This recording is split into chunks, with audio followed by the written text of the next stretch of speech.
على رسوله الكريم اما بعد فاعوذ بالله من الشيطان الرجيم بسم الله الرحمن الرحيم رب اشرح لي صدري ويسر لي امري واحلل عقدة من لساني يفقهوا قولي ظهر الفساد في البر والبحر بما كسبت ايدي الناس ليذيقهم بعد الذي عملوا لعلهم يرجعون۔ شروع کرتی ہوں اللہ کے نام سے جو بے انتہا مہربان نہایت رحم فرمانے والا ہے۔ ارشاد باری تعالی ہے کہ ظاہر ہو گیا فساد خشکی اور سمندر میں لوگوں کے ہاتھوں کی کمائی کی وجہ سے، تاکہ وہ ان کو ان کے بعض اعمال کا مزہ چکھائے، شاید کہ وہ لوٹ آئیں، رجوع کر لیں۔ معزز خواتین، اس وقت جب ہم اپنے آس پاس کی دنیا پہ نظر دوڑاتے ہیں، خواہ ہم اپنے گھروں کو دیکھیں، خاندانوں کو دیکھیں، اپنے شہر کو دیکھیں یا اپنے ملک کو دیکھیں، یا مجموعی طور پر پوری دنیا کی صورتحال کو دیکھیں، تو یوں لگتا ہے جیسے چین رخصت ہو گیا ہو۔ دنیا دن بدن ایسے حالات سے دوچار ہوتی چلی جا رہی ہے کہ ہر شخص کا خوف بڑھتا جا رہا ہے، بے یقینی اور بے اعتمادی کے سائے پھیلتے چلے جا رہے ہیں، اور قرآن پاک کی یہ آیت بالکل سچی نظر آتی ہے کہ ظہر الفساد فی البر والبحر، ظاہر ہو گیا فساد خشکی پر بھی اور سمندر میں بھی، یعنی کوئی جگہ کوئی گوشہ دنیا کا ایسا نہیں رہا کہ جسے پرامن اور پرسکون جگہ کہا جا سکے۔ کچھ عرصہ پہلے تک جن علاقوں کو اور جن جگہوں کو امن کی جگہ کہا جاتا تھا، اور جہاں پر لوگ سمجھتے تھے کہ جا کر دنیاوی ترقی اور خوشحالی کے دروازے کھل جاتے ہیں، وہ جگہیں بھی اب محفوظ نہیں رہی، پرامن نہیں رہی۔ دنیا میں لوگ اس وقت جہاں بھی آباد ہیں کسی نہ کسی طرح پریشانی کا شکار ہیں۔ ایسے میں ہم کیا کریں؟ ہماری ذمہ داری کیا ہے؟ ہم سکون اور امن کہاں تلاش کریں، کہاں پائیں؟ بنیادی طور پر تو ایک حدیث قدسی میں اللہ سبحانہ وتعالیٰ فرماتے ہیں کہ میں نے سکون کو جنت میں رکھ دیا، لوگ اسے دنیا میں تلاش کرتے ہیں، بھلا وہ کیسے پائیں گے؟ حقیقت یہ ہے دنیا امتحان کی جگہ ہے، سکون کی جگہ نہیں ہے۔ یہاں پر ہر شخص ایک محدود وقت کے لیے آیا ہے، تھوڑے عرصے کے لیے آیا ہے، اور ہر ایک سے دیکھا یہ جا رہا ہے کہ وہ کرتا کیا ہے، اور بالآخر ہم میں سے ہر ایک کو اپنے اعمال کے ساتھ واپس پلٹنا ہے، اور پھر ایک دن آئے گا کہ ہم سب کو اپنے رب کے حضور حاضر ہونا ہے، اور جو کچھ ہم یہاں پر کر رہے ہیں اپنی انفرادی زندگی میں یا اجتماعی زندگی میں، اس کا حساب کتاب دینا ہے، اور اس کے بعد جو زندگی شروع ہوگی وہ اصل زندگی ہوگی۔ اس میں خوش قسمت ہیں وہ لوگ کہ جن کو اللہ تعالیٰ ایسی جگہ عطا کرے کہ جہاں نہ کوئی خوف ہوگا اور نہ غم، اور یہ اللہ کا وعدہ ہے کہ وہ اپنے دوستوں کو ایسی ہی جگہ عطا کرے گا، ان لوگوں کو جو اللہ کی رضا میں زندگی بسر کرتے ہیں۔ الا ان اولیاء اللہ لا خوف علیہم ولا هم یحزنون، سن لو اللہ کے دوستوں کو نہ کوئی خوف ہوگا اور نہ غم ہوگا۔ لیکن اس خوف اور غم سے نجات پانے کے لیے ضروری ہے کہ ہم اپنی اس زندگی کو اور اپنی اس دنیا کو بھی حد الوسع پر امن بنانے کی کوشش کریں۔ اپنے رویے، اپنے طریقے، اپنی سوچ کا انداز اور انسانوں کے ساتھ معاملات ایسے انداز میں ہوں کہ جس میں ایک دوسرے کے لیے تکلیف اور دکھ کا سبب نہ ہو۔ لیکن ہم دیکھتے ہیں کہ انفرادی سطح ہو یا اجتماعی سطح، دکھوں اور تکلیفوں میں اضافہ ہی ہوتا چلا جا رہا ہے، اور ہر شخص پریشان ہے کہ وہ کیا کرے۔ لیکن بات یہ ہے کہ کیا کسی بھی مسئلے کا حل محض پریشان ہونا ہوتا ہے؟ نہیں، کوئی بھی پریشان ہونے سے حل نہیں ہوتی، کوئی بھی تکلیف صرف تکلیف کا ذکر کرنے سے دور نہیں ہو جاتی، جب تک کہ انسان اس کے لیے کوئی عملی قدم نہ اٹھائے۔ ایسے حالات میں انسان کس کی طرف رجوع کرے، کس سے پوچھے، کون اسے بتائے کہ وہ اس دنیا میں زیادہ بہتر طور پر کیسے زندگی بسر کر سکتا ہے؟ اگرچہ کلی سکون، مکمل خوشی اور مکمل اطمینان کہ جس میں کوئی خوف اور غم اور دکھ اور پریشانی ہو ہی نہ، وہ تو دنیا میں ممکن نہیں، لیکن پھر بھی انسان اپنے رویے اور اپنے اچھے طریقوں سے اور اللہ تعالیٰ کی اطاعت اور رضامندی میں زندگی گزار کر اس دنیا کو بھی کسی حد تک پرامن ضرور بنا سکتا ہے. یعنی ایسا نہیں کہ دنیا میں امن قائم نہیں ہو سکتا، ضرور ہو سکتا ہے، لیکن اس کے لیے ہر شخص کو انفرادی طور پر کوشش کرنا ہوگی، کیونکہ کوئی بھی معاشرہ افراد سے مل کر بنتا ہے. ہر شخص صرف ایک نہیں ہوتا، ایک ایک فرد مل کر پوری قوم بن جاتا ہے. ایسے قطرے قطرے سے مل کر بنتا ہے سمندر. اسی طرح باقی تمام چیزوں میں بھی یہی اصول ہے. اس لیے اگر ہم سب اپنے اپنے طور پر یہ سوچیں کہ میں کیا کر سکتا ہوں، تو اس سے انشاءاللہ تعالی اجتماعی طور پر کچھ نہ کچھ فرق ضرور آئے گا. آپ دیکھیں کہ جب موسم بدلتا ہے، مثلاً گرمی یا سردی میں بدلتا ہے، تو اس کی ابتدا تھوڑی تھوڑی تبدیلی سے ہوتی ہے. ایسا نہیں ہوتا کہ شدید گرمی میں شدید سردی آ جائے. ایک موسم سے دوسرے موسم تک آنے میں وقت لگتا ہے، ہلکی ہلکی تبدیلیاں ہوتے. مثلاً جب سردیوں سے گرمیاں آتی ہیں تو عموماً دن گرم ہونے لگتے ہیں، راتیں ٹھنڈی ہوتی ہیں، پھر آہستہ آہستہ وہ گرمی پھیلتی چلی جاتی ہے، حتیٰ کہ گرمی کی شدت کا ایک وقت ایسا آتا ہے کہ راتیں بھی ٹھنڈی نہیں رہتی. لیکن اس کے بعد پھر ایک وقت آتا ہے کہ موسم تبدیل ہونا شروع ہوتا ہے. تو یہ فطرت کا جو اصول ہے یہ زندگی کے تمام چیزوں میں ہے. مثلاً ایک پودا چھوٹا سا شروع ہوتا ہے، بڑھتے بڑھتے پھیلتے پھیلتے ایک پورا درخت بن جاتا ہے. پھر وہ خود درخت ہی نہیں رہتا بلکہ سایہ بھی دیتا ہے، اور بعض اوقات اگر پھلدار ہو تو پھل بھی دیتا ہے، اور پھر مدتوں دیتا چلا جاتا ہے. لیکن یہ سب کچھ ایک دن میں نہیں ہوتا. ہاں یہ ضرور ہوتا ہے کہ پہلے دن ہر پودا ایک بیج ہی ہوتا ہے اور ایک چھوٹی معمولی سی چیز ہی ہوتا ہے. بہرحال اگر ہم سب مل جل کر کوشش کریں تو ایسا نہیں کہ یہ بات ناممکنات میں سے ہو کہ ہمارے خاندانوں میں، ہمارے گھرانوں میں، ہمارے رشتہ داروں کے اندر اور ہماری دنیا کے اندر امن اور سکون نہ ہو سکے. لیکن اس کے لیے ہمیں رجوع کرنا ہوگا اسی ہستی کی طرف جس نے ہمیں بنایا، جس کی طرف سے ہم آئے اور جس کی طرف ہمیں لوٹ کر جانا ہے. تو آئیے دیکھتے ہیں کہ وہ اس بارے میں کیا فرماتا ہے کہ ہمیں کیا کرنا چاہیے. سب سے پہلی بات تو یہ یاد رکھیں کہ اس دنیا میں جو بھی مشکلات آتی ہیں، مصائب یا پریشانیاں آتی ہیں، یا چھوٹی یا بڑی کوئی تکلیف یا آفت آتی ہے، یہ اللہ تعالیٰ کی طرف سے ایک وارننگ ہوتی ہے. یہ بندے کو خبردار کرتی ہے، بندے کو جگاتی ہے، احساس دلاتی ہے، اس کو اس بات کا احساس دلاتی ہے کہ دیکھو کہیں تم غلطی پر تو نہیں. اسی کے بارے میں ہم دیکھتے ہیں کہ قرآن پاک میں اللہ تعالیٰ فرماتے ہیں وَلَنُذِيقَنَّهُم مِّنَ الْعَذَابِ الْأَدْنَىٰ دُونَ الْعَذَابِ الْأَكْبَرِ لَعَلَّهُمْ يَرْجِعُونَ، کہ اس بڑے عذاب سے پہلے ہم اسی دنیا میں کسی نہ کسی چھوٹے عذاب کا مزہ انہیں چکھاتے رہیں گے، شاید کہ یہ رجوع کر لیں. یعنی دنیا میں انسان کو چھوٹی چھوٹی تکلیفیں جو آتی ہیں وہ کس لیے آتی ہیں کہ انسان اپنی غلطی کا اعتراف کرے، اس پر معافی مانگے اور اپنی غلطی کا ازالہ کرتے ہوئے پھر اصل کی طرف لوٹے.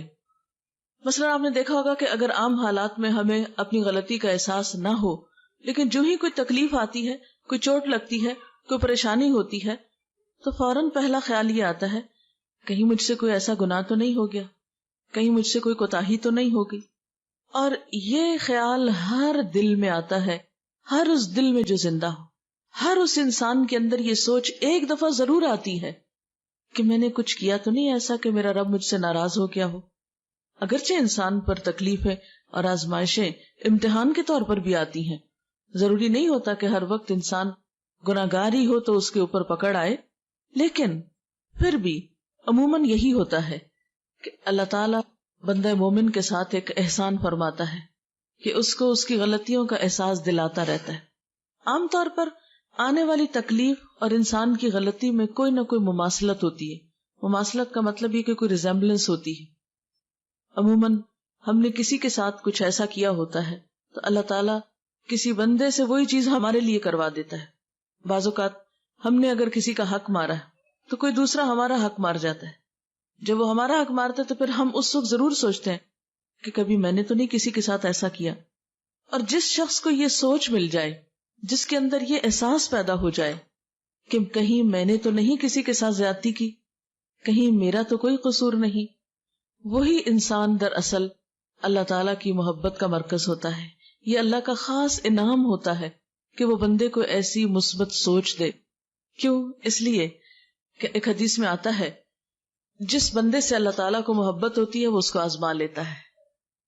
پیغمبروں سے اللہ تعالیٰ سب سے بڑھ کر محبت کرتا ہے، ان پر آزمائشیں بھی سب سے زیادہ آتی ہیں. اور صحابہ کرام میں ہم دیکھتے ہیں کہ جب دنوں تک ان پر کوئی پریشانی نہیں آتی تھی تو اس پر پریشان ہو اٹھتے تھے کہ کہیں ایسا تو نہیں کہ اللہ تعالیٰ ہمیں بھول گئے ہیں. اس کا یہ مطلب نہیں کہ انسان کو دکھ تکلیف مانگنی چاہیے یا پریشانی مانگنی چاہیے، نہیں. عافیت کی دعا کہ یا اللہ ہر تکلیف سے محفوظ رکھ، یہ اللہ تعالیٰ کی پسندیدہ ترین دعاؤں میں سے ہے. یعنی اللہ تعالیٰ سے بندہ جو دعائیں مانگتا ہے اس میں اللہ تعالیٰ کو جو دعا بہت پسند آتی ہے وہ یہ دعا ہوتی کہ یا اللہ تو مجھے خیر و عافیت سے رکھ. عافیت مانگنا اللہ تعالیٰ کو بہت پسند ہے. لیکن عافیت کی دعا، خیر خیریت کی دعا مانگنے کے باوجود اگر کوئی دکھ یا غم یا پریشانی آ جاتی ہے یا کوئی تکلیف پہنچ جاتی ہے تو پھر ایسے موقع پر انسان کو اللہ تعالیٰ کے بارے میں برا نہیں سوچنا چاہیے، ناراض نہیں ہونا چاہیے، دل میں برا گمان نہیں لانا چاہیے. ضرور سوچنا چاہیے کہ اللہ تعالیٰ ضرور مجھے کوئی سبق دینا چاہتا ہے، میری کوئی اصلاح چاہتا ہے، مجھ سے کوئی توبہ استغفار چاہتا ہے، رجوع چاہتا ہے، اپنے قریب کرنا چاہتا ہے. جس بندے کو یہ سوچ نصیب ہو جائے تو وہ آزمائش اس کے درجوں میں بلندی اور اضافے کا سبب بنتی ہے. ایک حدیث میں آتا ہے کہ سب سے زیادہ تکلیف انبیاء کو آتی ہے جو اللہ کے بہت پیارے ہوتے ہیں، پھر جو اس سے قریب ہوتے ہیں، جو اس سے قریب ہوتے ہیں، جو اس سے قریب ہوتے ہیں. عام طور پر تو ہم یہ دیکھتے ہیں کہ جب کسی انسان پہ کوئی تکلیف آتی ہے تو لوگ عموماً اس کے بارے میں برا خیال کرنے لگتے کہ اس نے ضرور کوئی خرابی کی ہوگی، اس کے نعوذ باللہ گناہوں کی شامت ہوگی، یا کوئی نہ کوئی بات بنا لیتے ہیں اور اس کو اس شخص کے حق میں برا سمجھتے ہیں. نہیں، جب کسی پر کوئی تکلیف آئے، کسی پر کوئی آزمائش آئے تو ہمیشہ یہ سوچنا چاہیے کہ اس پر اللہ کا ایک امتحان آ گیا ہے. لیکن اگر اپنے پہ کوئی تکلیف آئے تو اپنے بارے میں یہ ضرور سوچنا چاہیے کہ کہیں مجھ سے کوئی غلطی تو نہیں ہوئی، کہیں میرے سے کوئی کوتاہی تو نہیں ہو گئی کہ جو اللہ تعالیٰ کو پسند نہیں آئی اور اب اللہ تعالیٰ مجھے یاد دلانا چاہتا ہے. اور واقعی ایسا ہوتا ہے کہ بعض اوقات ہمیں ایک بات بھولی بھی ہوتی ہے، ہم نے اللہ تعالیٰ سے عہد کیا ہوتا ہے یا کسی بندے سے کوئی وعدہ کر رکھا ہوتا ہے یا اور اسی طرح کا ہم نے کوئی گناہ یا قصور کیا ہوتا ہے اور پھر اس پہ توبہ کرنی بھی یاد نہیں رہتی، یا یہ کہ خوب اپنے آپ کو تعویلیں دے دیتے ہیں کہ نہیں ہمارا تو قصور ہی کوئی نہیں. اور جب چوٹ لگتی ہے، تکلیف پہنچتی ہے تو پھر انسان کو واقعی کھل کھل کے یاد آنے لگتا ہے کہ ہاں میں نے بھی تو فلاں کے ساتھ ایسا ہی کیا تھا. مثلاً اگر ہمیں کوئی تکلیف کسی بندے کی طرف سے آئی ہو، یا یہ کہ میں نے کسی کا مذاق اڑایا تھا یا کسی کو تانا دیا تھا یا کسی کے بارے میں برا سوچا تھا، تو اللہ تعالیٰ نے مجھے وہ میرے سامنے لا کر دکھایا. کیونکہ ایک حدیث میں آتا ہے کہ جب کسی بندے پہ کوئی تکلیف آتی ہے اور کوئی شخص اس پہ ہنستا ہے یا خوش ہوتا ہے، جس کو شماتت الاعداء بھی کہا جاتا ہے کہ دشمنوں کا خوش ہونا، کیونکہ ہوتا ہے نا انسانوں کے درمیان باہم جیلسیز ہوتی ہیں، سب لوگوں کو دوسروں کی نعمتیں اور بھلائیاں اچھی نہیں لگتی. ایسے میں جب کسی پہ تکلیف آتی ہے تو بعض اوقات تو بڑی ہمدردی آتی، لیکن بعض لوگ ایسے بھی ہوتے ہیں کہ جنہیں کسی کی تکلیف دے کر خوشی ہوتی، وہ دل میں خوش ہوتے ہیں، چلو اچھا ہے، مزہ چکھے، اس کو بھی پتہ چلے. یعنی اس طرح کی بھی شیطان نیگیٹو خیالات انسان کے دل میں بری باتیں ڈالتا ہے. اب ایسے وسوسے آنے پر انسان کو توبہ استغفار کرنی چاہیے کہ یا اللہ میں کسی کی تکلیف پہ نہ ہنسوں، میں کسی کے نقصان پر نہ ہنسوں، میں کسی کے دکھ پر خوش نہ ہوں. کیوں؟ اس لیے کہ جب کوئی شخص کسی کے دکھ پر خوش ہوتا ہے تو اللہ تعالیٰ اس کو اسی میں مبتلا کر دیتا ہے اور اس شخص کو پھر اس سے نکال لیتا ہے.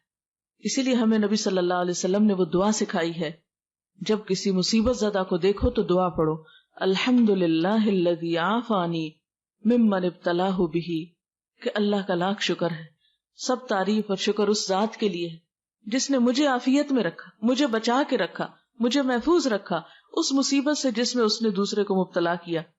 کیونکہ اللہ تعالیٰ کیا چاہتا ہے کہ اگر کسی ایک بندے پہ تکلیف آئے تو باقی بندے اس سے ہمدردی کریں، اس کا دکھ بانٹیں، اس کے کام آئیں، اس کو اچھا مشورہ دیں، اس کی اس تکلیف کو دور کرنے کی کوشش کریں. کیونکہ جب کوئی شخص کسی بندے سے تکلیف دور کرتا ہے تو اللہ تعالیٰ کا وعدہ ہے کہ اللہ تعالیٰ بھی اس بندے سے دنیا اور آخرت کی تکلیف دور کرے گا. یعنی اگر کوئی بندہ کسی کے کام آتا ہے تو اللہ تعالیٰ اس کے کام آئے گا. ایک اور حدیث میں آتا ہے کہ اللہ تعالیٰ اس بندے کی مدد میں رہتا ہے جب تک کہ وہ بندہ کسی بندے کی مدد کرتا رہتا ہے. آپ نے دیکھا ہوگا کہ چھوٹے بچے بعض اوقات گرتے ہیں یا انہیں کچھ چوٹ لگتی ہے تو سب ہنسنا شروع کر دیتے ہیں. یہ ہنسنے کا موقع نہیں ہوتا. ایسے میں بعض اوقات بے اختیار ہنسی آ بھی جاتی ہے. یعنی وہ کوئی ایسے اینگل پہ گرتا ہے یا کوئی ایسے شکل ہو جاتی ہے اس کی کہ انسان ایک دم اپنے ہنسی پہ کنٹرول نہیں کر سکتا, لیکن فوراً ہی توبہ استغفار کرنی چاہیے. ہنسنے کا موقع نہیں ہوتا. مثلا کوئی چھلکے سے پھسل گیا, کسی کی ہڈی ٹوٹ گئی. اب دیکھیں لوگ جو اپریل فول مناتے ہیں اس میں بھی کیا کرتے ہیں, دوسروں کو پریشان کر کے, دوسروں کو تکلیف دے کے خود ہنس رہے ہوتے ہیں. تو یہ ہمارے معاشرے کی ایک ٹریجڈی ہے, دوسروں کے دکھ پہ ہنسنا, دوسروں کی مصیبت پہ خوش ہونا, کبھی ظاہری اور کبھی دل میں. لیکن جو بندہ اس عادت بد کا شکار ہو اسے یاد رکھنا چاہیے کہ جب تک وہ خود اس مصیبت میں مبتلا نہ ہوگا وہ دنیا سے نہیں جائے گا, کیونکہ یہ اللہ کا وعدہ ہے کہ دوسروں کی مصیبت پہ ہنسنے والے کو موت سے پہلے اس مصیبت میں مبتلا کروں گا. اس لیے کسی کی بیماری اور دکھ دیکھیں یا کوئی چھوٹی بڑی مصیبت, چھوٹی سے چھوٹی تکلیف میں بھی کسی کو دیکھیں, فوراً یہ دعا پڑھیں, کیونکہ حدیث میں آتا ہے کہ جو شخص مصیبت زدہ کو دیکھ کر یہ دعا پڑھتا ہے اللہ تعالیٰ اسے اس مصیبت سے بچا لیتا ہے. کوئی بیماری ہو, کوئی غم ہو, دکھ ہو, تو اس کے ساتھ اظہار ہمدردی بھی کریں اور اس کے ساتھ ساتھ یہ ہے کہ اپنے لیے دعا بھی مانگ لیں. بہرحال دنیا کے جتنے بھی دکھ ہوتے ہیں, چاہے وہ جسمانی تکلیفیں ہو, چاہے وہ اولاد کی تکلیف ہو, چاہے وہ مالی پریشانی ہو, چاہے وہ کوئی اور دکھ ہو جس کا کوئی نام نہ ہو لیکن وہ انسان کو کھائے جا رہا ہو, یہ ساری چیزیں, حتیٰ کہ ایک کانٹا بھی جو مومن کو چبھتا ہے وہ بھی اس کے گناہوں کا کفارہ بن جاتا ہے. اس لیے ہمیشہ یہ سوچنا چاہیے کہ کہیں کوئی اللہ تعالیٰ کی ناراضگی کی بات تو نہیں ہو گئی, اور دکھ اور غم کے پہنچنے پر فوراً اللہ کی طرف رجوع کرنا چاہیے. قرآن پاک میں اللہ تعالیٰ فرماتے ہیں وَلَنَبْلُوَنَّكُمْ بِشَيْءٍ مِّنَ الْخَوْفِ وَالْجُوعِ وَنَقْصٍ مِّنَ الْأَمْوَالِ وَالْأَنفُسِ وَالثَّمَرَاتِ وَبَشِّرِ الصَّابِرِينَ الَّذِينَ إِذَا أَصَابَتْهُمْ مُصِيبَةٌ قَالُوا إِنَّا لِلَّهِ وَإِنَّا إِلَيْهِ رَاجِعُونَ. ہم ضرور آزمائیں گے تم کو ساتھ کسی بھی چیز کے خوف میں سے, جانوں اور مالوں کے نقصان میں سے, اور پھلوں کے نقصان میں سے, اور خوشخبری دے دو صبر کرنے والوں کو کہ جب انہیں کوئی مصیبت پہنچتی ہے تو فوراً کہتے ہیں ہم اللہ کے لیے ہیں اور اسی کی طرف لوٹ کے جانے والے. یعنی ہم بھی اللہ کی طرف سے آئے ہیں, اسی نے ہمیں یہاں رہنے کا موقع دیا اور واپسی بھی اسی کی طرف. فرمایا اولئک علیہم صلوات من ربہم ورحمہ, ایسے ہی لوگوں پر رب کی طرف سے نوازشیں ہوں گی اور اللہ کی رحمت بھی ایسے لوگوں پر آئے گی. اس لیے فوراً اللہ سے رجوع کی دعا کرنی چاہیے. ایک صحابی آپ صلی اللہ علیہ وسلم کے پاس تھے کہ آپ کا چراغ بجھ گیا, یعنی جیسے لائٹ چلی جاتی ہے, تو اس موقع پر آپ نے انا للہ پڑھا. اس نے کہا کہ کیا چراغ کے بجھنے پہ بھی انا للہ پڑھا جاتا ہے؟ تو آپ نے فرمایا کیا یہ مصیبت نہیں ہے؟ یعنی لائٹ کا جانا بھی تو ایک مصیبت ہوتی. تو ایسے موقع پر بھی انسان فوراً اللہ کو یاد کرے, چھوٹی تکلیف ہو یا بڑی تکلیف ہو, جسمانی ہو یا روحانی ہو, مالی ہو یا بدنی ہو, کچھ بھی ہو. کسی انسان نے کوئی تانا دے دیا, کوئی بےزتی کر دی, کوئی کچھ کر دیا, اس موقع پر بھی فوراً اللہ کی طرف رجوع کرنا چاہیے.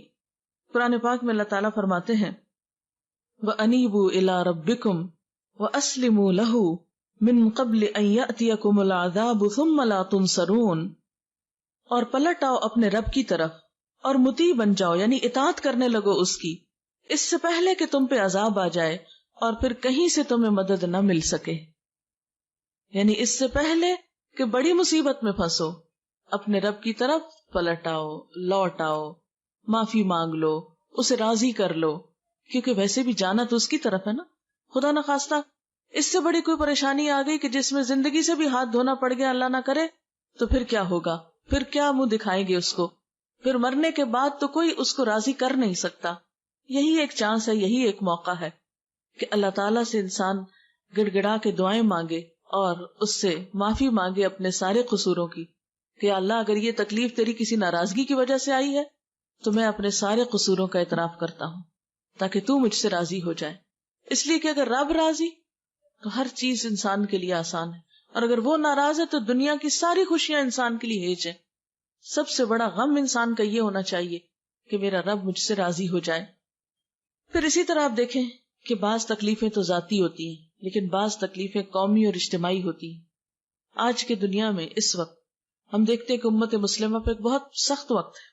ہماری آزادیاں خطرے میں ہیں، ہماری جان و مال خطرے میں ہے ایک طرح سے، اور اتنے انپریڈکٹیبل حالات ہیں کہ کسی چیز کو آپ پریڈکٹ نہیں کر سکتے کہ یہ ہوگا یا وہ ہوگا، کچھ نہیں پتا کیا ہوگا. جو بھی ظلم و ستم دنیا میں ہوتا ہے، ہم یہ نہیں کہہ سکتے کہ یہ تو اس پر ہوا اور ہمیں کچھ نہیں ہو سکتا. ہمارا یہ رویہ نہیں ہونا چاہیے. ہمیں فوراً سوچنا چاہیے کہ ایسا ان کے ساتھ کیوں ہوا، کیا وجہ تھی، یہ حالات وہاں کیوں پیش آئے، اور خدا نہ خواستہ کہیں ایسا تو نہیں کہ ہم بھی کسی ایسے ہی رستے پہ چلے جا رہے ہوں، کہیں ایسا تو نہیں کہ ہم بھی اللہ تعالیٰ کی ناراضگی کے کام کر رہے ہوں ایک قومی حیثیت میں. اسی لیے اللہ سبحانہ وتعالیٰ قرآن پاک میں فرماتے ہیں وَاتَّقُوا فِتْنَةً لَا تُصِيبَنَّ الَّذِينَ ظَلَمُوا مِنْكُمْ خَاصَّةً، بچو اس فتنے سے کہ جو تم میں سے صرف ان لوگوں کو خاص طور پہ نہیں پہنچے گی، یعنی جس کی شامت جنہوں نے تم میں سے ظلم کیا. وَاعْلَمُوا أَنَّ اللَّهَ شَدِيدُ الْعِقَابِ، اور جان لو بے شک اللہ سخت سزا دینے والا ہے. یعنی کسی قوم پر خدا نہ خواستہ جب کوئی عذاب یا مصیبت آتی ہے تو یہ نہیں ہوتا کہ اس میں سے یہ کہا جائے کہ ہاں فلاں فلاں تو بڑا نیک تھا، اس کو باہر نکال لیا جائے. نہیں، پھر جب ایسی آزمائشیں اور آفات اور مصیبتیں آتی، خدا نہ خواستہ کہیں زلزلہ ہو، کہیں اور ایسی تکلیف ہو، تو پھر یہ نہیں ہوتا کہ چند لوگوں کو وہاں سے نکال لیا جائے یا بچا لیا جائے. وہ تو پھر آٹے کے ساتھ گن بھی پس جاتا ہے. اور ہم دیکھتے ہیں کہ ایک حدیث میں بھی اس طرح کا مفہوم آتا ہے کہ جب کسی قوم پر اجتماعی عذاب آتا ہے تو اس میں نیک و بد سب مارے جاتے ہیں. پھر قیامت کے دن ہر شخص اپنی نیت کے ساتھ اٹھے گا. یعنی دنیا میں تو جب تکلیف آتی ہے تو سب پر پھر یکساں آتی ہے، پھر اس وقت فرق نہیں ہوتا الا یہ کہ اس کے لیے انسان پہلے سے اللہ سے توبہ کرے، رجوع کرے اور اپنی حالت بہتر بنانے کی کوشش کرے. لیکن ایک دفعہ اگر کوئی ایسی چیز آ جائے تو پھر اس میں فرق نہیں رہتا. اس کے لیے انسان کو کیا کرنا چاہیے؟ انڈیویجولی اور اجتماعی سطح پر استغفار کرنا چاہیے، اللہ سے توبہ کرنی چاہیے کہ یا اللہ ہم اپنے سارے قصوروں کا اعتراف کرتے ہیں، اپنے سارے گناہ مانتے ہیں، تو ہمیں معاف کر دے، دنیا میں بھی عزت کی زندگی عطا کر اور آخرت میں بھی ذلت سے محفوظ رکھ. قرآن پاک میں اللہ سبحانہ وتعالیٰ فرماتے ہیں وَأَنِ اسْتَغْفِرُوا رَبَّكُمْ ثُمَّ تُوبُوا إِلَيْهِ يُمَتِّعْكُمْ مَتَاعًا حَسَنًا إِلَىٰ أَجَلٍ مُّسَمًّى وَيُؤْتِ كُلَّ ذِي فَضْلٍ فَضْلَهُ وَإِن تَوَلَّوْا فَإِنِّي أَخَافُ عَلَيْكُمْ عَذَابَ يَوْمٍ كَبِيرٍ. اور یہ کہ تم اپنے رب سے معافی چاہو اور اس کی طرف پلٹ آؤ تو وہ ایک مدت خاص تک تم کو اچھا سامان زندگی دے گا اور ہر صاحب فضل کو اس کا فضل عطا کرے گا. لیکن اگر تم منہ پھیرتے ہو تو میں تمہارے حق میں ایک بڑے ہولناک دن کے عذاب سے ڈرتا ہوں. اسی طرح حضرت ہود علیہ السلام نے اپنی قوم سے یہی کہا وَيَا قَوْمِ اسْتَغْفِرُوا رَبَّكُمْ ثُمَّ تُوبُوا إِلَيْهِ يُرْسِلِ السَّمَاءَ عَلَيْكُمْ مِدْرَارًا وَيَزِدْكُمْ قُوَّةً إِلَىٰ قُوَّتِكُمْ وَلَا تَتَوَلَّوْا مُجْرِمِينَ. اور اے میری قوم کے لوگو، اپنے رب سے معافی چاہو پھر اس کی طرف پلٹ آؤ، وہ تم پر آسمان کے دہانے کھول دے گا، یعنی خوب بارشیں برسیں گی اور تمہاری موجودہ قوت پر مزید قوت کا اضافہ کرے گا. مجرم بن کر منہ نہ پھیرو.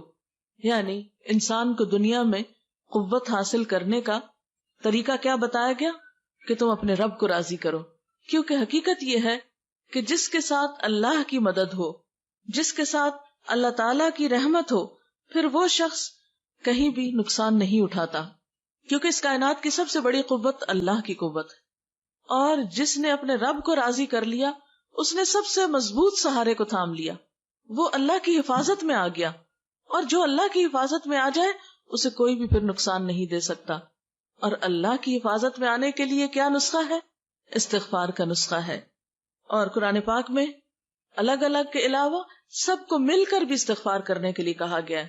ارشاد باری تعالیٰ ہے وَتُوبُوا إِلَى اللَّهِ جَمِيعًا أَيُّهَا الْمُؤْمِنُونَ لَعَلَّكُمْ تُفْلِحُونَ. اور توبہ کرو اللہ کی طرف سارے مل کر، اکٹھے ہو کر، جمیعاً، ایھا المؤمنون، اے مومنو، لعلکم تفلحون، تاکہ تم کامیاب ہو جاؤ. اب اللہ تعالیٰ سے استغفار کا طریقہ کیا ہے؟ ایک تو یہ کہ انسان اپنی زبان میں استغفار کرے، اکیلے کرے یا ایسے جیسے اکٹھے کہیں بھی کسی مجلس میں ہے. مرد حضرات تو روز نمازوں میں جمع ہوتے ہیں، جمعے میں ہوتے ہیں اور بڑے بڑے اجتماعات میں ہوتے ہیں. اب ہم دیکھتے ہیں کہ مثلاً ملک میں جیسے ملین مارچ تو بہت ہو رہے ہیں، لیکن میں نے ابھی تک تو نہیں پڑھا، شاید میرا علم اتنا نہ ہو، کسی ملین مارچ میں سب نے مل کر کو استغفار کی ہو. ٹھیک ہے، دوسروں کو ان کی غلطیوں پہ بلیم کرتے ہیں، لیکن اس کے ساتھ ساتھ ہمیں اپنی غلطیوں کو دیکھنا چاہیے. ہم مسلمانوں کو اپنے قصوروں کو بھی دیکھنا چاہیے کہ ہم میں کہاں ہے اتحاد، کہاں ہے ایک دوسرے کا دکھ درد، کہاں ہے ایک دوسرے کو کلمہ حق کہنے کی عادت، کہ کوئی خرابی کر رہا ہو تو ہم اس کو اچھی طرح بلائیں، یا کوئی اگر غلط کام کر رہا ہے تو عموماً ہم کہتے ہیں ٹھیک ہے اس کی مرضی، کرتا ہے تو کرتا رہے. ہم دیکھتے بھی ہیں تو سمجھاتے نہیں.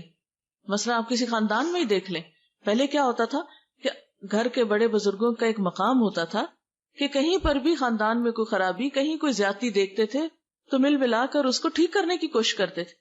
کہیں کسی کے اوپر کوئی آفت مصیبت ہوتی تھی تو سب پہنچ کر اس کی مصیبت میں اس کا ہاتھ بٹاتے تھے. لیکن اب آپ دیکھیں کہ زندگیاں کیا ہیں، ہر کوئی اپنی دنیا میں مصروف ہے. کسی پہ اچھا وقت ہے تو ہمیں کیا، اور کسی پہ اگر تکلیف ہے تو ہمیں کیا. کوئی آگے بڑھ کر کسی کی مدد کرنے کو تیار نہیں ہوتا. یہ رویہ جو ہے یہ سب کے لیے بھی نقصان دہ ہوتا ہے. آج اگر کوئی تکلیف ہے تو کل ہم خدا نخواستہ ہو سکتے ہیں. اگر آج ہم کسی کے کام نہیں آتے تو کل کوئی ہمیں کیوں پوچھے گا. انسان تنہا زندگی نہیں بسر کر سکتا، انسان کو انسان کی ضرورت ہے. اس لیے زندگی گزارنے کا یہ رویہ اور یہ نسخہ کہ انسان صرف اپنی ذات کی فکر کرے، صرف اپنے آپ میں رہے، انتہائی نقصان دہ رویہ ہے، انتہائی نقصان دہ طریقہ ہے. کیونکہ کوئی بھی انسان اکیلا سب کچھ نہیں کر سکتا. ہم یہ نہیں کر سکتے کہ اس سے تکلیف پہنچی تو اس سے کاٹ کے بیٹھ گئے، اس نے تھوڑا بہت کچھ کہہ دیا تو اس سے ناراض ہو گئے، کسی تیسرے نے کچھ کہہ دیا تو اس سے بول چال بند کر لی. بھلا ہم آئسولیٹ ہو کر سب سے کٹ کے کہاں رہ سکتے ہیں. اس لیے ہمیں ایک دوسرے کو تھامنا بھی ہے، ایک دوسرے کو اچھائی کی طرف بلانا بھی ہے، برائی سے روکنا بھی ہے، اور استغفار بھی کرنا ہے. پھر اس کے ساتھ ساتھ یہ کہ کثرت سے اللہ تعالیٰ کا ذکر کرنا چاہیے. ٹھیک ہے اگر دنیا کے حالات ہم نہیں بدل سکتے، اپنے آپ کو تو بدل سکتے ہیں نا. اگر دنیا میں اس وقت تباہی اور بربادی ہے، یا اس کے سامان نظر آتے ہیں، یا حشر سامانیاں نظر آتی ہیں، تو ایسے موقع پر کم از کم ہم اپنے آپ کو تو سنبھالیں، ہم اپنے اندر تو سکون پیدا کریں. تو اس کے لیے کیا ہے، یا ایھا الذین آمنوا اذکروا اللہ ذکرا کثیرا وسبحوہ بکرۃ واصیلا. اے لوگو جو ایمان لائے ہو، اللہ کو یاد کرو کثرت کے ساتھ، بہت زیادہ اس کا ذکر کرو، اور صبح و شام اس کی تسبیح بیان کرو. اس لیے اٹھتے بیٹھتے چلتے پھرتے کثرت سے اللہ کا ذکر کرنا چاہیے. اس لیے کہ الا بذکر اللہ تطمئن القلوب، سنو اللہ کے ذکر سے دل اطمینان پاتے ہیں، دلوں کا سکون اللہ کے ذکر میں ہے. اگر انسان باہر کے حالات نہیں بدل سکتا اور اپنا اندر مطمئن ہے تو بہت سے فیصلے بھی بہت آسانی سے کر سکتا ہے. اس کے لیے صبر لازم ہے. اس لیے قرآن پاک میں اللہ تعالیٰ فرماتے ہیں یا ایھا الذین آمنوا استعینوا بالصبر والصلاۃ. اے لوگو جو ایمان لائے ہو، صبر اور نماز سے مدد مانگو. یعنی مشکلات میں کیا کرو، صبر کے ساتھ اور اللہ سے مدد مانگتے ہوئے آگے بڑھنا چاہیے. کیونکہ ہر چیز اللہ کے ہاتھ میں ہے، اور جب اس سے مانگیں گے، اسے پکاریں گے اور وہ دعا سنے گا، تو اس سے بڑھ کر کسی کے پاس کوئی نسخہ نہیں ہے کسی بھی مسئلے کو حل کرنے کا. ٹھیک ہے ہم دل کا بوجھ ہلکا کرنے کے لیے بہن بھائیوں سے شیئر کرتے ہیں، دوستوں سے شیئر کرتے ہیں، لیکن یاد رکھیے کہ ان کے پاس کوئی جادو کی چھڑی نہیں ہے. جادو کے اندر کیا طاقت ہے کہ جادو کی چھڑی کو ہم علاج سمجھے، وہ بھی کوئی چیز نہیں ہے. تو اصل مدد جو ہے وہ اللہ کی طرف سے آتی ہے، اور اس کے لیے انسان کو پھر نفل حاجت پڑھ کر اللہ تعالیٰ کی طرف رجوع کرنا چاہیے. اور پھر خاص طور پر یہ دعا پڑھنی چاہیے، ربنا افرغ علینا صبرا وثبت اقدامنا وانصرنا علی القوم الکافرین. اے ہمارے رب، ہم پر صبر ڈال دے اور ہمارے قدم جما دے، اور کافر قوم پر ہمیں مدد عطا فرما. فتنوں اور مصیبتوں اور آفتوں سے بچنے کے لیے خاص طور پر اللہ تعالیٰ سے دعا کرنی چاہیے کہ اللہ تعالیٰ ہمیں محفوظ رکھے. رسول اللہ صلی اللہ علیہ وسلم نے فرمایا، دعا نازل شدہ آفات اور جو بھی نازل نہیں ہوئی سب کے لیے فائدہ مند ہے. یعنی دعا کا کرنا جو ہے وہ بہت فائدہ مند ہے. ان مصیبتوں کے لیے بھی فائدہ مند ہے جو آ چکی ہوں، اور ان مصیبتوں میں بھی دعا فائدہ دیتی ہے جو ابھی نہ آئی ہوں. اس لیے اللہ کے بندو خوب دعا کرو. اس کے بعد یہ ہے کہ قرآن پاک سے مضبوط تعلق قائم کرنا چاہیے، کیونکہ قرآن پاک نجات کا ذریعہ ہے. رسول اللہ صلی اللہ علیہ وسلم نے فرمایا، عنقریب ایک بڑا فتنہ سر اٹھائے گا. صحابی نے عرض کیا، اس فتنے میں ذریعہ نجات کیا ہوگا؟ یعنی فتنہ تو ہوگا، مصیبت تو ہوگی، پھر ہم کیسے بچیں گے اس سے؟ فرمایا اللہ کی کتاب، یعنی قرآن حکیم ایک ایسا نسخہ ہے کہ جس کے ذریعے انسان فتنوں سے محفوظ رہ سکتا ہے۔ اس کتاب میں تم سے پہلے گزرے ہوئے لوگوں کے حالات ہیں، تم سے بعد ہونے والی باتوں کی خبر ہے، تمہارے آپس کے معاملات کا فیصلہ ہے۔ جو کوئی اسے چھوڑ کر کسی اور بات کو اپنی ہدایت کا ذریعہ بنائے گا، اللہ اسے گمراہ کر دے گا۔ اللہ کی مضبوط رسی یہی ہے، یہی حکمتوں سے بھری ہوئی یاد دہانی ہے، یہی بالکل سیدھی راہ ہے۔ جس نے اس کے ساتھ بات کی سچ کہا، جس نے اس پہ عمل کیا اجر پائے گا، اور جس نے اس کی بنیاد پہ فیصلہ کیا اس نے انصاف کیا۔ اس لیے انفرادی زندگی ہو یا اجتماعی زندگی ہو یا قومی زندگی ہو، ان سب میں نجات کا ذریعہ صحیح اور درست فیصلے، بہترین رہنمائی اور اللہ کی مدد کا ذریعہ اللہ کی کتاب کو تھامنا ہے۔ اور حقیقت یہ ہے کہ اللہ تعالیٰ نے یہ کتاب بھیجی ہماری رہنمائی کے لیے تھی کہ جب دنیا میں مشکلات ہوں، تکلیفیں اور پریشانیاں ہوں تو پھر ہم کیا کریں۔ لیکن ہم زیادہ اس سے کیا رہنمائی لیتے ہیں؟ اچھا کہ اس مشکل میں کیا وظیفہ پڑھ لیں۔ یہ کتاب وظیفوں کی کتاب نہیں ہے۔ ذالک الکتاب لا ریب فیہ ھدی للمتقین، یہ کتاب جس میں کوئی شک نہیں، متقی لوگوں کی ہدایت کے لیے آئی ہے۔ یہ ہمیں بتاتی ہے کہ ہمارا معاملہ اپنی ذات کے ساتھ کیا ہونا چاہیے، رشتہ داروں کے ساتھ کیا ہونا چاہیے، اور باقی مسلمانوں کے ساتھ کیا ہونا چاہیے، اور پوری دنیا کے لوگوں کے ساتھ کیا ہونا چاہیے۔ زندہ رہنے کے بہترین اصول کیا ہیں، ہر معاملے میں یہ گائیڈ کرتی ہے۔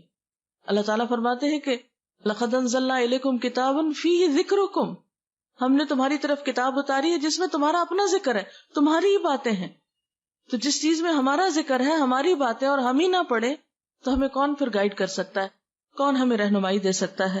اور اسی کے بارے میں اللہ سبحانہ وتعالیٰ نے ہمیں خاص ہدایت دی ہے، کتاب انزلناہ الیک مبارک لیدبروا آیاتہ ولیتذکر اولو الالباب، ایک کتاب جسے ہم نے اتارا ہے بہت برکت والی ہے تاکہ لوگ اس کی آیات میں غور و فکر کریں اور عقل والے اس سے نصیحت پکڑیں، یعنی اس کی روشنی میں زندگی بسر کر کے زندگی کی بہت سی مشکلات سے نپٹیں۔ پھر اس کے بعد یہ ہے کہ آپ صلی اللہ علیہ وسلم نے یہ بھی فرمایا، خیرکم من تعلم القرآن وعلمہ، تم میں بہترین ہیں وہ لوگ جو قرآن سیکھیں اور سکھائیں، یعنی اگر آتا ہے تو دوسروں کو سکھائیں، اگر نہیں آتا تو سیکھنے کی کوشش کریں۔ اور چونکہ اس کتاب کو مبارک کتاب کہا گیا، برکتوں والی کتاب کہا گیا، اس لیے یہ ہو نہیں سکتا کہ جو شخص اس کے ساتھ تعلق رکھے پھر اس کی زندگی میں خیر و بھلائی نہ آئے۔ پھر اس کے بعد یہ ہے کہ جو یہ کتاب پڑھتے جائیں اور اچھے کاموں کے کرنے کا موقع ملے، سمجھ آئے، تو پھر ان کاموں میں دیر بھی نہ کی جائے۔ نبی صلی اللہ علیہ وسلم نے فرمایا، بادروا بالاعمال فتنا کقطع اللیل المظلم، لوگو نیک کام کرنے میں جلدی کرو ان فتنوں سے پہلے جو ایک تاریک رات کے ٹکڑوں کی طرح ہر طرف چھائے ہوئے ہوں گے، یعنی اس سے پہلے کہ نیکی کی مہلت چلی جائے اور ایسی مصیبتیں اور آفات اور پریشانیاں اور فتنے آ جائیں کہ جو کالی رات سے بھی زیادہ سیاہ ہوں، کہ جن میں انسان کو پھر یہ سمجھ نہ آئے کہ وہ جائے کدھر۔ آج کل بھی جب میں اخبار پڑھتی ہوں یا میں دیکھتی ہوں ٹیلی ویژن پہ نیوز وغیرہ، تو میں جب عراقی لوگوں کا حال دیکھتی ہوں تو میں سوچتی ہوں یہ بھی ہماری طرح کے انسان ہیں۔ آج ہی میں شاید پڑھ رہی تھی کہ 3 ارب ڈالر کا بارود جو ہے وہ استعمال ہوا ہے۔ آپ خود سوچے کہ کبھی ایسا ہوتا ہے نا 14 اگست میں جب کبھی فائر ورکس ہوتا ہے تو جس رات کو ہوتا ہے، آپ یقین کریں کہ ساری رات ایسا لگتا ہے کہ جیسے ہر طرف سے بارود کی اور مسالے کی بو آ رہی ہو اور دھواں دھواں دھواں، ایک بے چینی سی ہوتی۔ میں سوچ رہی تھی کہ جس ملک کے اندر اتنا بارود پھٹا ہو، جس ملک کے اندر کئی فٹ کے اور کئی میٹر کی گہرائی تک جا کے بم پھٹے ہوں، وہاں کے لوگوں کی نیندیں اور آرام اور ان کا سانس لینا، اور جہاں پانی نہ ملتا ہو، جہاں بجلی نہ ہو، آپ دیکھیں چند گھنٹوں کے لیے بجلی جاتی ہے تو کیا برا حال ہو جاتا ہے، جہاں دنوں بجلی نہ ہو، جہاں اسپتالوں میں بجلی نہ ہو، جہاں ہر طرف ایک افراتفری اور لوٹ مار ہو، جہاں بچے جو ہیں وہ اپنی زندگی سے ہاتھ دھو رہے ہوں، جہاں زخمیوں کی مرہم پٹی کرنے والا کوئی نہ ہو، جہاں ہسپتالوں میں مورچریز میں پڑے ہوئے مردے تعفن چھوڑ رہے ہوں، ان کو دفنانے والا نہ ہو کوئی، تو آپ خود سوچ سکتے ہیں کہ وہاں لوگوں کی زندگی کتنی اجیرن ہوگی، کیسی آزمائش ہوگی۔ بچوں کو چھوٹی سی کوئی تکلیف ہوتی ہے تو ہم بے چین ہو اٹھتے ہیں۔ آج ہی صبح میں ایک تصویر دیکھ رہی تھی اور بچہ فوت ہو چکا تھا، تو اس کی ماں اس کا ہاتھ پکڑ کے اسے چوم رہی تھی، اور بچے کا منہ ایسے کھلا تھا جیسے نیند میں عام طور پہ بچوں کا منہ کھل جاتا ہے۔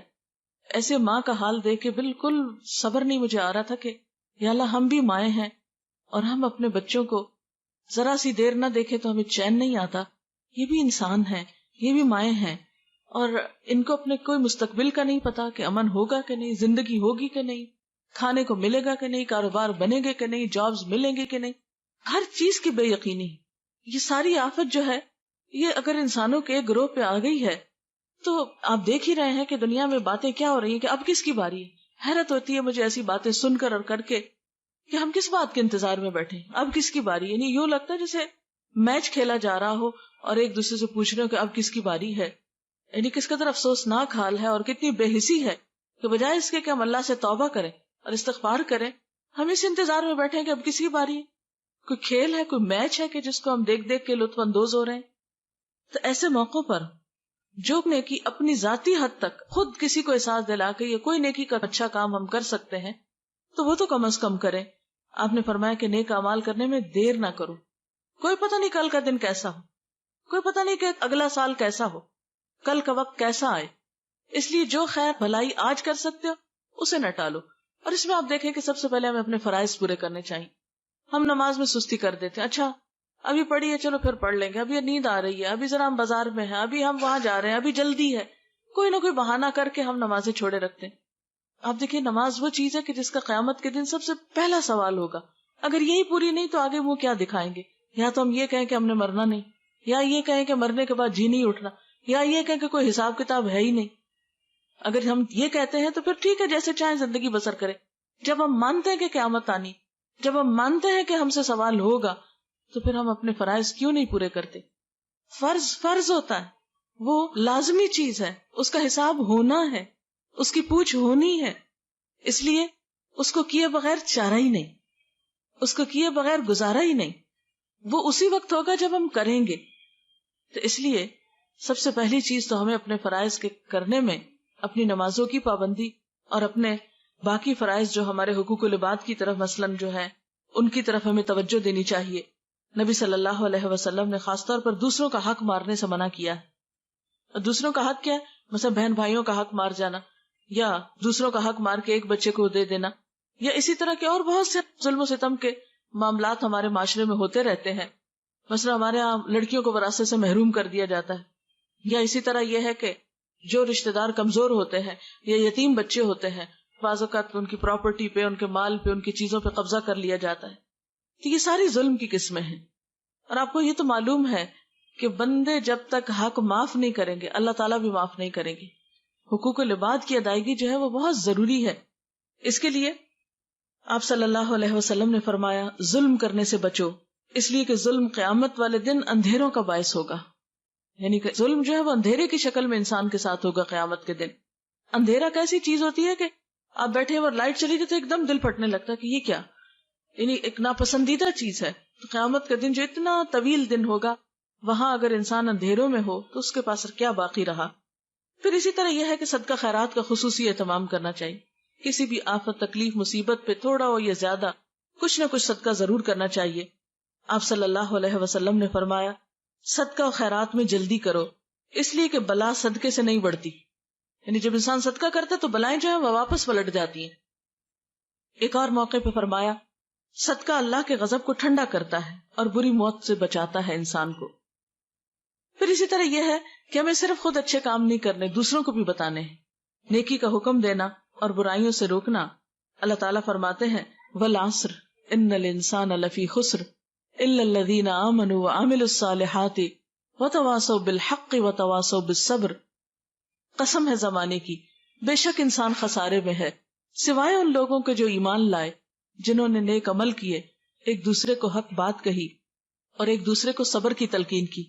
تو اس سے بھی کیا پتہ چلتا ہے کہ انسان نقصان سے بچ ہی نہیں سکتا جب تک کہ ذاتی زندگی میں اچھے کام یعنی ایمان اور عمل صالح کے ساتھ ساتھ ایک دوسرے کو حق بات نہ کہے.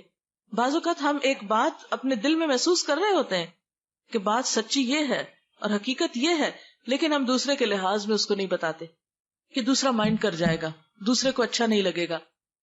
یہاں آپ دیکھ رہے ہیں کہ اللہ تعالیٰ قسم کھا کے فرما رہے ہیں، زمانے کی قسم ہے، انسان نقصان میں ہے جب تک کہ یہ چار کام نہ کرے. ایک دوسرے کو حق بات نہ کہے، ایک دوسرے کو سچی بات نہ بتائے، ایک دوسرے کی خیر خواہی نہ کرے، اور ایک دوسرے کو تکلیف اور دکھ اور مصیبت کے وقت تھامے نہیں، صبر کی تلقین نہ کرے. پھر اسی طرح آپ صلی اللہ علیہ وسلم نے فرمایا قسم ہے اس ذات کی جس کے ہاتھ میں میری جان ہے، تم ضرور نیکی کا حکم دو گے، ضرور برائی سے روکو گے، ورنہ قریب ہے کہ اللہ تعالیٰ تم پر اپنی طرف سے کوئی عذاب بھیج دے، پھر تم اس سے دعائیں کرو گے لیکن وہ قبول نہیں کی جائیں گی۔ یعنی جب تک تم نیکی نہ پھیلاؤ، جب تک لوگوں کو برے کاموں سے نہ روکو، ظلم و زیادتی سے نہ روکو، تو پھر ایسا نہ ہو کہ تم پہ وہ وقت آ جائے کہ تمہاری دعائیں نہ قبول ہوں۔ پھر اس کے ساتھ ساتھ یہ کہ لوگوں کو آپس میں جوڑنے کی کوشش کرنی چاہیے۔ امت مسلمہ کا ہر دور میں بہت بڑا المیہ یہ رہا ہے کہ وہ آپس میں ایک دوسرے کے دشمن رہیں، ان کے دل پھٹے رہیں، اور شیطان کا یہ سب سے بڑا وار ہوتا ہے کہ ان کو آپس میں لڑاؤ۔ یعنی کتنے افسوس کی بات ہے کہ سب ایک رب کو مانے، ایک دین کو مانے، ایک کتاب کو مانے، ایک مقصد مانے زندگی کا، اور پھر آپس میں ایک دوسرے سے جڑ کے نہ رہیں۔ اور یاد رکھیں، ایک دوسرے سے صرف اس وقت جڑا جا سکتا ہے جب انسان دوسروں کی غلطیوں کو معاف کر دے، ان کی غلطیوں سے درگزر کرے، ان کی برائی کے جواب میں اچھائی کرے۔ ادفع باللتی ہی احسن فاذا الذی بینک وبینہ عداوۃ کأنہ ولی حمیم۔ کوئی برا کر بھی جائے تو تم برائی کا جواب کس سے دو؟ اچھے طریقے سے دو، تو پھر وہ شخص جس کے اور تمہارے درمیان عداوت ہے وہ ایسے ہو جائے گا جیسے دلی دوست ہو، ولی حمیم، گہرے دوست کی طرح ہو جائے گا دشمن بھی۔ لیکن آج افسوس یہ کہ دشمنوں کو تو دور کی بات کہ ہم دوست بنائیں، ہم نے تو دوستوں کو دشمن بنا لیا ہے، اپنے بھی دشمن بنتے جا رہے ہیں، اپنے بھی ایک دوسرے سے دور ہوتے چلے جا رہے ہیں۔ یہ انسان کے لیے کوئی اچھی علامت تو نہیں، یہ اللہ کی رحمت کی علامت تو نہیں۔ اللہ کی رحمت، اللہ کا احسان، اور انسان اس دنیا میں اس وقت نعمتوں سے متمتع ہوتا ہے جب انسان خوش ہوتا ہے، انسانوں کے بیچ میں ہوتا۔ آپ اکیلے خوش نہیں ہو سکتے، اکیلے کتنا ہنسیں گے؟ اگر آپ سب سے کٹ کے اپنی ذات میں رہنا شروع کر دیں، کتنا ہنسیں گے آپ ہنس بھی نہیں سکتے، آپ روتے ہو کوئی آپ کو آنسو پوچھنے والا نہیں ہوگا۔ اصل میں آپ صلی اللہ علیہ وسلم نے فرمایا، کیا میں تم کو بتاؤں کہ قیامت کے دن مجھ سے سب سے زیادہ قریب کون لوگ ہوں گے؟ مجلس کے اعتبار سے یعنی سب سے قریب میرے کون بیٹھے ہوں گے؟ وہ لوگ جو منکسر المزاج ہوں گے، المعطئون اکنافن، کندھے جھکا کے رکھنے والے یعنی عاجزی برتنے والے، الذین یألفون ویؤلفون، وہ لوگ جو محبت کرتے ہیں اور کیے جاتے ہیں، وہ دوسروں سے محبت کرتے ہیں اور دوسرے ان سے محبت کرتے ہیں۔ یعنی قیامت کے دن اللہ کے رسول صلی اللہ علیہ وسلم انہی لوگوں کو اپنے قریب کریں گے کہ جو محبت دینا اور لینا جانتے ہیں۔ ان بندوں میں کوئی خیر نہیں کہ جو کسی کو محبت دے نہ سکے اور محبت کروا نہ سکے۔ نفرتیں خریدنا بڑا آسان ہے، آپ ایک دو سنا دیں کسی کو، وہ آپ کی جان کا دشمن ہو جائے گا، کیا مشکل ہے۔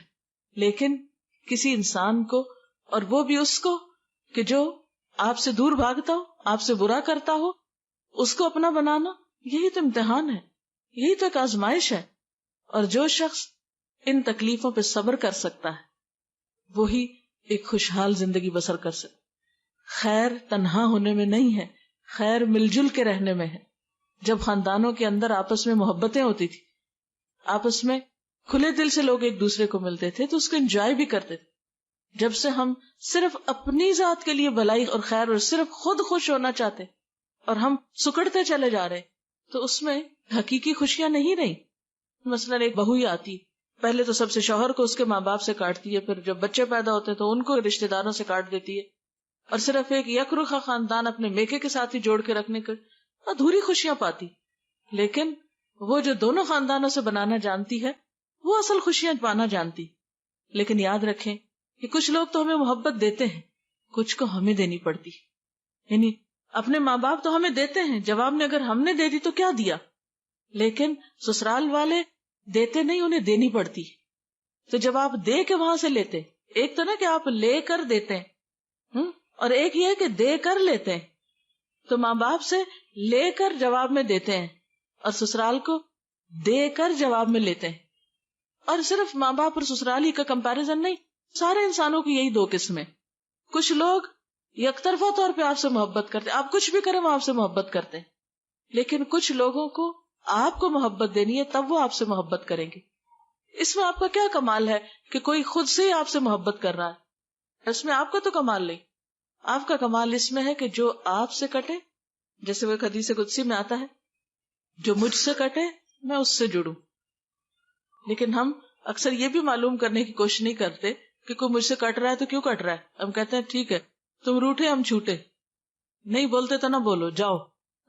یہ تو تکبر کی علامت ہے, یہ تو انا پرستی. اس انا پرستی کا نتیجہ کیا ہوگا؟ یہ ہمیں کہاں پہنچائے گی؟ کتنی خوشیاں دے گی؟ کتنا دین کا فائدہ ہوگا؟ اس لیے اگر ہم چاہتے ہیں کہ دنیا میں امن اور بھلائی ہو تو اس کے لیے ضروری ہے کہ ہم مسلمانوں کی صفوں میں اتحاد پیدا کرنے کی کوشش کریں, لوگوں کو آپس میں جوڑنے کی کوشش کریں, نہ کہ توڑنے کی کوشش. وَاعْتَصِمُوا بِحَبْلِ اللَّهِ جَمِيعًا وَلَا تَفَرَّقُوا, خصوصاً دین کے نام پر کہ اللہ کی رسی کو سب مل کے مضبوطی سے تھام, اور اللہ کی رسی اللہ کی کتاب ہے قرآن. تو یہ اکیلے اکیلے نہیں تھاما جا سکتا اور نہ تھام کے رہ سکتے ہیں جب تک کہ آپ مل جل کر نہ اسے تھامیں. اور اس کے لیے تعصب, جلد بازی, بد اخلاقی, زبان درازی اور غیبت سے بچنا ہوگا. اس کے بغیر اتحاد نہیں پیدا ہوتا. اختلاف کے باوجود خیر خواہی, وسعت قلب, یعنی دل بڑا کر لیں, کیا ہوا؟ احترام انسانیت کو ملحوظ خاطر رکھیں. بے بنیاد باتوں, توہمات, بے فائدہ تبصروں اور بحث مباحثے سے پرہیز کریں. بعضوں کا جرا شروع کر دیتے ہیں ہم چھوٹی چھوٹی باتوں پر اپنی رائے ٹھونسنے کی یا مسلط کرنے کی کوشش کرتے ہیں, اس سے بھی پھر خرابی پھیلتی. ہر قسم کے حالات, غم ہو یا خوشی, امن ہو یا جنگ, تعمیری کاموں کی رفتار میں کمی نہ آنے دیں. اور پھر اللہ پہ بھروسہ رکھیں, کیونکہ اگر اللہ کی مدد انسان کے ساتھ ہو تو کوئی نقصان نہیں دے سکتا. ان ینصرکم اللہ فلا غالب لکم, اگر اللہ تمہاری مدد کرے گا تو تم پہ کوئی غالب نہیں آ سکتا. وَإِن يَخْذُلْكُمْ, اگر وہ تم کو چھوڑ دے گا, فَمَنْ ذَا الَّذِي يَنصُرُكُمْ مِنْ بَعْدِهِ, تو کون ہے جو اس کے بعد تمہاری مدد کرے. وَعَلَى اللَّهِ فَلْيَتَوَكَّلِ الْمُؤْمِنُونَ, اور اللہ پر ہی بھروسہ رکھنا چاہیے مومنوں کو. ہر معاملے میں اللہ کی طرف رجوع ضروری ہے. اور پھر اللہ تعالیٰ کا وعدہ سچا ہے کہ مدد ضرور آئے گی, لیکن اس کے لیے تمہیں آگے بڑھنا ہوگا. اور وہ کیا ہے؟ یا ایھا الذین آمنوا, اے لوگو جو ایمان لائے, ان تنصروا اللہ ینصرکم وَيُثَبِّتْ أَقْدَامَكُمْ, اگر تم اللہ کی مدد کرو گے تو اللہ تمہاری مدد کرے گا اور تمہارے قدم جما دے گا. یعنی تم اللہ کے دین کی خدمت کرو گے, اللہ کی طرف رجوع کرو گے تو اس کی مدد بھی تمہاری طرف آئے. اگر تم اسے یاد نہیں کرو گے تو وہ تمہیں نہیں یاد کرے گا. اللہ کا وعدہ ہے فَاذْكُرُونِي أَذْكُرْكُمْ, تم مجھے یاد کرو میں تمہیں یاد رکھوں گا. پھر اسی طرح وَلَيَنْصُرَنَّ اللَّهَ مَن يَنْصُرُهُ, اللہ ضرور مدد کرے گا اس کی جو اس کی مدد کرے گا. اور اللہ کی مدد, اللہ کو ویسے تو مدد نہیں چاہیے, اللہ کی مدد سے مراد اللہ کے دین کی مدد ہے, اللہ کے دین کی خدمت ہے. لیکن اگر ہم اس کے دین کی مدد نہیں کریں گے, ہم آگے نہیں بڑھیں گے, تو وہ کیوں آگے بڑھے؟ اگر ہم اس کے دین کی خدمت نہیں کریں گے تو وہ پھر ہمارے لیے دنیا کے امن اور خوشحالی کو کیوں لائے؟ اور پھر آخری بات یہ کہ صرف باتیں ہی کرنے سے کام نہیں چلے گا جب تک کہ ہمارا عمل نہ بدلے. ہم ٹھوس کام نہ کریں, واقعی پروڈکٹیو کام نہ کریں. صرف نعرے بازی کرنا یا لفاظی کرنا یا جذباتی باتیں کرنا, اس سے کام نہیں چلے گا. اس کی بجائے ٹھوس بنیادوں پہ کام کرنے کی ضرورت ہے. ہر شخص صرف ماتم کر کے یا ایک دوسرے کو برا بھلا کہہ کے یا صرف غم میں آنسو بہا کے یہ سمجھے کہ ہم کامیاب ہو جائیں گے انفرادی یا قومی سطح پر, تو یہ کافی نہیں. اس کے لیے ہمیں تعلیم اور تربیت اور ہر طرح کے ہنر اور ٹیکنالوجی میں آگے بڑھنا ہوگا. اور یہ کام صرف باتوں سے نہیں ہوتا, اس کے لیے لمبی محنت اور کوشش کی ضرورت ہوتی. جس طرح ایک شخص آپ دیکھیں کہ زندگی میں جب قابل بنتا ہے تو اس کو سال لگتے ہیں, تو جب ایک قوم ترقی کرتی ہے تو اس کو پھر اور بھی زیادہ وقت لگتا ہے. لیکن اگر سارے قدم اٹھانا شروع کر دیں, ہر شخص اپنی ذاتی حیثیت پہ دیکھے کہ میں کیا کر رہا ہوں, کیا دنیا میں جب مصیبت آتی ہے تو میرے عمل میں کچھ فرق پڑتا ہے, جہاں کسی کی تکلیف دیکھ کر مجھے کچھ نصیحت ہوتی ہے, میں اپنے طرز عمل کو بدلتی ہوں. اور چند ایک سوال ہیں, ہم سب اپنے آپ سے پوچھیں کہ کیا میں اپنا وقت ضائع تو نہیں کرتی؟ کیا میں نے سستی, کاہلی اور غفلت چھوڑ دی ہے؟ کیا میرے تعمیری کاموں میں کچھ تیزی آئی ہے؟ یعنی میں اپنا وقت زیادہ اچھے پروڈکٹیو کاموں میں گزارتی ہوں؟ کیا میرے معمولات میں کچھ تبدیلی آئی ہے؟ کیا میں نے زندگی کو محض سیر و تفریح اور صرف شاپنگ اور صرف گپ شپ اور پارٹیوں صرف یہی زندگی کو سمجھ رکھا ہے, یا کچھ تعمیری کام بھی میری زندگی میں ہے؟ کیا میں نے اپنے اندر اخلاقی خوبیاں پیدا کی ہیں اور برائیوں سے بچنا شروع کیا ہے؟ کیا میں نے اللہ کے دین کی خدمت کے لیے کوئی قربانی کی ہے؟ اگر آج مجھے موت آ جائے تو میں اللہ کو جواب دینے کے لیے اپنے آپ کو کتنا تیار پاتی ہوں؟ میں سمجھتی ہوں کہ میرے پاس اتنے عمل ہیں کہ میں اسے راضی کر سکوں، اور اگر نہیں تو کوشش کیے بغیر خود بخود تو جمع نہیں ہوں گے۔ اگر میں نہیں بدلتی تو دنیا کیسے بدلے گی؟ دنیا کے حالات کیسے بدل سکتے ہیں؟ اور اگر دنیا کے حالات نہ بھی بدل سکیں تو کم از کم ہم اپنے آپ کو تو بدل لیں۔ افراد کے ہاتھوں میں ہے اقوام کی تقدیر، ہر فرد ہے ملت کے مقدر کا ستارہ۔ اللہ تعالیٰ سے دعا ہے کہ اللہ تعالیٰ ہمیں صحیح سوچ اور سمجھ دے اور بہترین عمل کی توفیق عطا فرمائے۔ وآخر دعوانا ان الحمد للہ رب العالمین۔ دعا کر لیتے۔ سبحان اللہ والحمد للہ ولا الہ الا اللہ واللہ اکبر ولا حول ولا قوة الا باللہ العلی العظیم۔ اللہم صل علی محمد وعلی آل محمد کما صلیت علی ابراہیم وعلی آل ابراہیم انک حمید مجید۔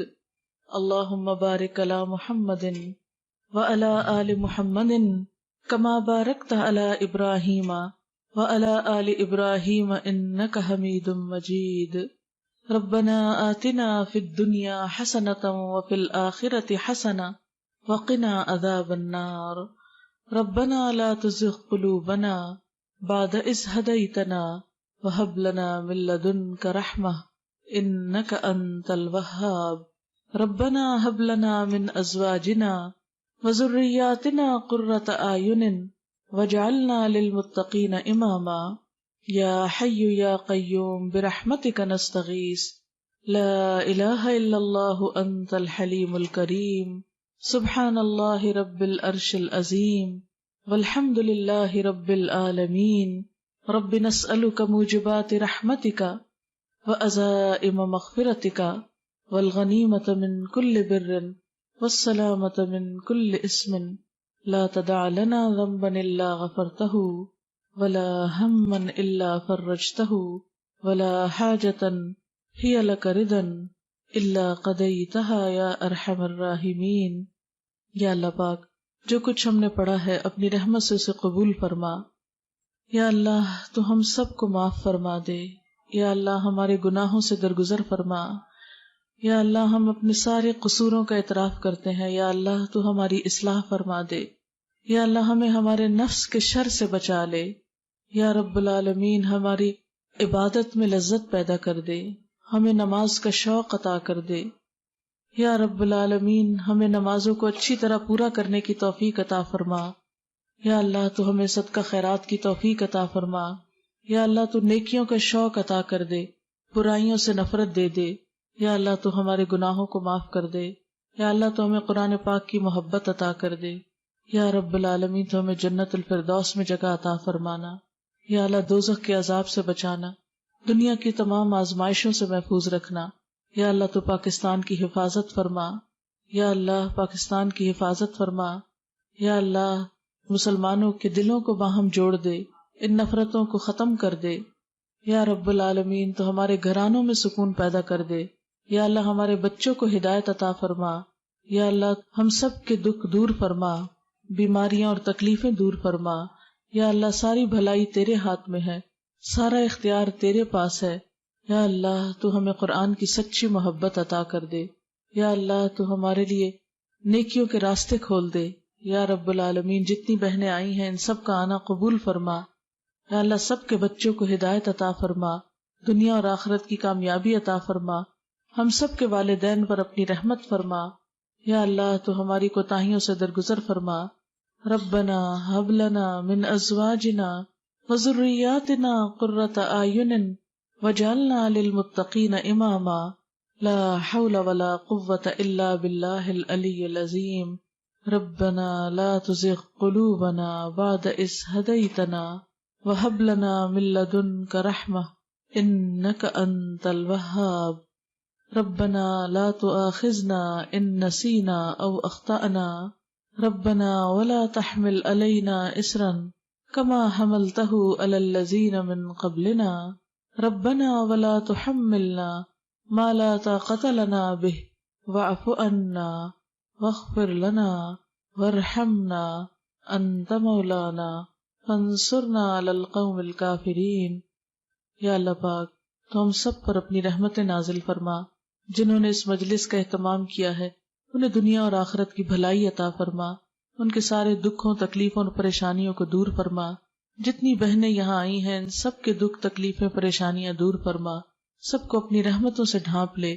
یا اللہ تو ہمیں قرآن پڑھنے کی توفیق دے، سمجھنے اور عمل کرنے کی توفیق دے، اور ہمارا انجام بہترین فرما۔ ربنا تقبل منا انک انت السمیع العلیم وتب علینا انک انت التواب الرحیم، وصلی اللہ تعالی علی خیر خلقہ محمد وعلی آلہ واصحابہ واہل بیتہ اجمعین برحمتک یا ارحم الراحمین۔ الہی آمین۔ سبحانک اللہم وبحمدک نشہد ان لا الہ الا انت نستغفرک ونتوب الیک۔ والسلام علیکم ورحمۃ اللہ وبرکاتہ۔